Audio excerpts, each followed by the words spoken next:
तो स्वागत है आपका आज के एक नए वीडियो में। जैसा कि आप सामने देख रहे हैं, एक फॉर्म खुला हुआ है। तो S02 और S03, ये फॉर्म का नाम आपने सुना ही होगा। ये यूडाइस से रिलेटेड है और उसमें स्टूडेंट डेटा एंट्री से रिलेटेड है। तो आज हम इसी दो फॉर्म के बारे में बात करेंगे। सामने आप देख रहे हैं S02 खुला हुआ है। ये फॉर्म है कि नाम जो हम ऐड करते हैं क्लास वन में, वो तो हम अपने यूडाइस के लॉगिन से कर लेते हैं। लेकिन अगर हमें क्लास टू के बाद क्लास 12 तक, 2 to 12 तक अगर किसी स्टूडेंट का एंट्री करना है, नए स्टूडेंट का एंट्री करना है, चाहे तो इसका कारण ये हो सकता है कि पिछले साल उसका नाम छूट गया हो, या फिर वो इस साल उसने नया एडमिशन लिया है। ये दोनों ही रीजनों से हमें इसकी ज़रूरत पड़ सकती है। तो क्लास 2 to 12 के लिए, न्यू एंट्री के लिए, हमारे लॉगिन पे यूडाइस ने ये फंक्शन नहीं दे रखा है कि हम वहां से डायरेक्ट जैसे क्लास वन का एंट्री करते हैं वैसे एंट्री कर लें। उसके लिए हमें एक फॉर्म प्रोवाइड कराया गया है, जो कि आपके सामने S02 खुला हुआ है। ये फॉर्म आपको भर करके और ब्लॉक में जमा करना है, और ब्लॉक से बेसिक एंट्री हो जाएगी। और ये बेसिक एंट्री आपका जीपी है, जीपी जो उसका प्रोफाइल है, उसमें बेसिक एंट्री हो जाएगी। और उसके बाद वो आपके क्लास में दिखने लगेगा, आपके लॉगिन में डैशबोर्ड पे दिखने लगेगा वो बच्चा। और उसके बाद आपको क्या करना है कि उस बच्चे का बाकी सारा प्रोफाइल कंप्लीट कर लेना है, और फिर उसके बाद उसका अपार जनरेट कर लेना है। तो फाइनली बच्चे का जो एंड वर्क है वो आप ही को करना है, पर बेसिक एंट्री के लिए उसने यू डाइस ने ये फॉर्म दे रखा है। तो देखते हैं इस फॉर्म में क्या है। पहले तो देखिए, आपका यू डाइस लिखा जाएगा, स्कूल का नाम लिखा जाएगा, यहाँ डिस्ट्रिक्ट, यहाँ ब्लॉक। बहुत ज़्यादा पेचीदा चीज़ नहीं है समझने का, लेकिन फिर भी एक हम आपको ब्रीफ कर दे रहे हैं। अब जैसे एक पेज का फॉर्म है, उसमें आप 4 स्टूडेंट का दे सकते हैं। उससे जो उसने फॉर्मेट दिया है, यूनिवर्सल फॉर्मेट, उसमें हम 4 स्टूडेंट की एंट्री के लिए उसने दे रखा है। आप चाहें तो अपना अलग फॉर्मेट बना करके उसको नंबर ऑफ स्टूडेंट बढ़ा सकते हैं। बाकी नहीं तो आप इसी को यूज़ कीजिए। जितने स्टूडेंट की ज़रूरत है उतना अपना प्रिंट आउट ले लीजिए। तो जो पहला कॉलम है उसमें सीरियल नंबर दे दिए 1 2 3 4, और अगला कॉलम है क्लास एंड सेक्शन, तो इसमें क्लास और सेक्शन डाल दीजिए। उसके बाद जो अगला कॉलम है उसमें आपको स्टूडेंट का नाम, उसका जेंडर मेल फीमेल जो है, और उसका डेट ऑफ बर्थ, 3 चीजें भरनी है। ये तीनों इसी में भरा जाएगा। अगला कॉलम है पेरेंटल, फादर और मदर का नाम। उसके बाद अगला कॉलम है आधार नंबर ऑफ स्टूडेंट, और आधार में उस बच्चे का क्या नाम है, और उसने स्कूल में कब एडमिशन लिया था। ये 3 चीजें डालनी है। ठीक है, उसके बाद अगला जो कॉलम है उसमें डालना है कि क्यों उस बच्चे का नाम जो है वो पिछले साल नहीं था। ये रीजन आपको देना है। बहुत छोटा सा ये है, इसमें बहुत ज्यादा काम नहीं है। नीचे में अपने प्रिंसिपल का साइन, नाम, और मोहर डेट। और इधर जो है वो ब्लॉक का काम है,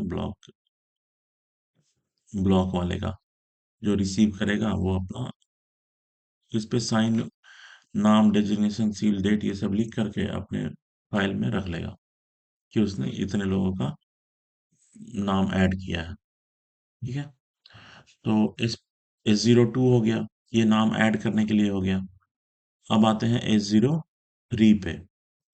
S03 जो है, ये भी एक फॉर्म है जो हमें मिला है कि ब्लॉक से आपको बच्चों का नाम चेंज कराना है, या कुछ और बेसिक डिटेल चेंज कराना है।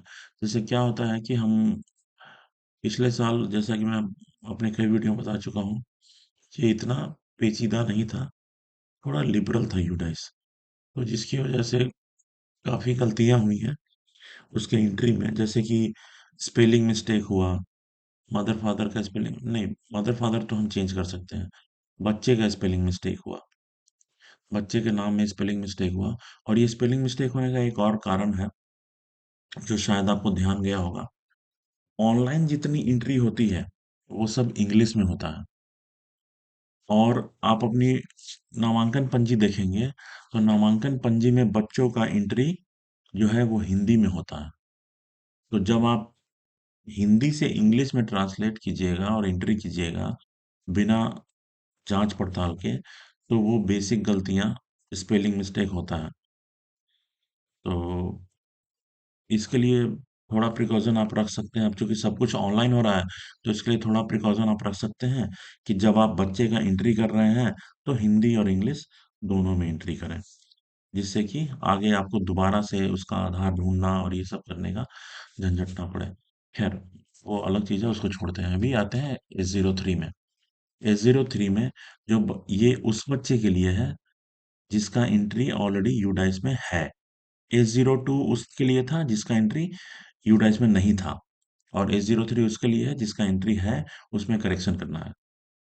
सेम पहला चीज जो है आपको अपना, अब देखते हैं इसमें पहला जो है, इसमें आपका यूडाइस कोड लिखना है, अपना स्कूल का नाम लिखना है, ब्लॉक लिखना है, डिस्ट्रिक्ट लिखना है। अच्छा, अब चूंकि उस बच्चे का एंट्री है, तो उसका पेन नंबर, पेन नंबर उपलब्ध होगा उसमें, यहाँ उसका पेन नंबर लिख देना है। अभी जो बच्चे का नाम उसमें दिखा रहा है वो नाम का स्पेलिंग लिख देना है, और जो क्लास दिखा रहा है वो लिख देना है। अब उसके बाद हम नीचे आते हैं, इसमें क्या क्या चेंजेस करवाना है आपको, इसको बच्चे के डिटेल में क्या चेंज कराना है। Change required in name, name में करना है तो यहाँ टिक कर दीजिए। डेट ऑफ बर्थ में करना है तो यहाँ कर दीजिए। जेंडर में करना है तो यहाँ कर दीजिए। आधार में चेंज है तो यहाँ कर दीजिए। अच्छा, ये आधार में चेंज जो है वो हम्म, मेरे समझ से बाहर है कि ये आधार में चेंज क्यों कराने के लिए कह रहा है। अच्छा, देखते हैं, विचार करते हैं इस पे। नेम एज पर आधार, अब आधार में जो नाम है उसको चेंज कराना है, क्लास और सेक्शन चेंज कराना है। चलिए आते हैं एक एक करके, इसको डिस्कस करते हैं। नाम, जैसे पुराना नाम आपने डाल रखा है, ये नाम आपको यूडाइस में चेंज है। जो आपका यूडाइस वाला नाम था ना, उसमें चेंज होगा। आधार का नाम तो आप खुद ही चेंज कर सकते हैं। तो यूडाइस में जो आपने नाम डाल रखा है उसका स्पेलिंग मिस्टेक है, तो पुराना नाम क्या है और नया नाम क्या है वो डाल दीजिए। डेट ऑफ बर्थ में भी सेम है। डेट ऑफ बर्थ जनरली बहुत सारे स्टूडेंट का जो है वो उसमें आपको एडिट करने का ऑप्शन देता है जीपी में, लेकिन कई बच्चों का वैसा रहता है जिसका आधार जो है वो वेरीफाइड है, उसके अगर डेट ऑफ बर्थ में आपको चेंज करना है तो वो वहाँ पे इनएक्टिव रहता है, वो आपको यहाँ से चेंज होगा। या अगर किसी और कारणों से अगर उसका डेट ऑफ बर्थ चेंज करने का जीपी प्रोफाइल में इनएक्टिव है, तो वो उसके लिए आपको यहाँ पर देना होगा कि पुराना डेट ऑफ बर्थ क्या है और नया डेट ऑफ बर्थ क्या है। जेंडर, बाय ये तो तभी हो सकता है कि अगर आधार में उसका जेंडर बाय मिस्टेक गलत हो, या फिर आपने यूडाइस के एंट्री में उसका जेंडर बाय मिस्टेक गलत डाल दिया हो। तो जेंडर चेंज करने का ऑप्शन आपके जीपी प्रोफाइल में नहीं होता है, तो ये आपको जेंडर यहाँ देख डिटेल दे करके चेंज कराना होगा। आधार,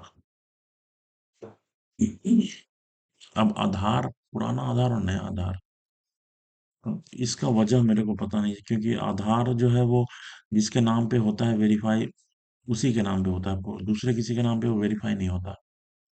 तो इसने क्यों ये दे रखा है, ये थोड़ा सा मेरे समझ से परे है। एनीवे, आगे बढ़ते हैं।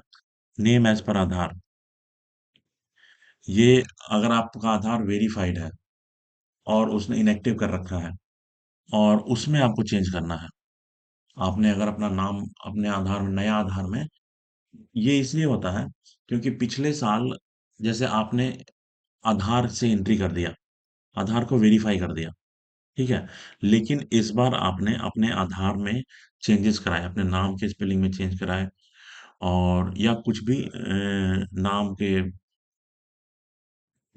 टाइटल में कुछ चेंज कराया, तो यू डाइस में तो वो नाम वेरीफाइड रहेगा, वहां आपको चेंज करने का ऑप्शन नहीं देगा, लेकिन जीपी प्रोफाइल में वो चेंज करने का ऑप्शन नहीं देगा। तो अगर आपको उसमें चेंज कराना है तो फिर यहाँ पर ये ऑप्शन चूज करके आपको चेंज कराना होगा।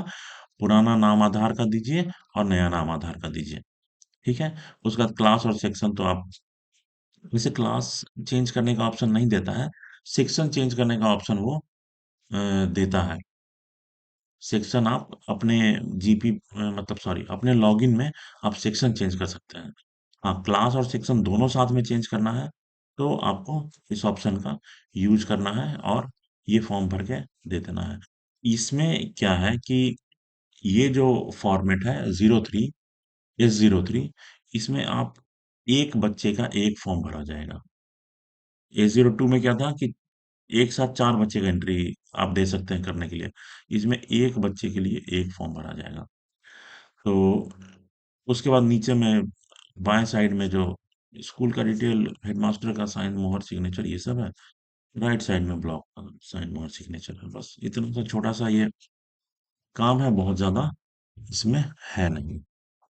और बस इसी के साथ आज का वीडियो खत्म करते हैं। आशा करते हैं कि आपको हमारा वीडियो अच्छा लग रहा होगा। तो अंत में निवेदन ये है कि चैनल को सब्सक्राइब कीजिए, वीडियो को दूसरों के काम आए इसलिए शेयर कीजिए और वीडियो को लाइक कीजिए। आपका समय देने के लिए बहुत बहुत धन्यवाद।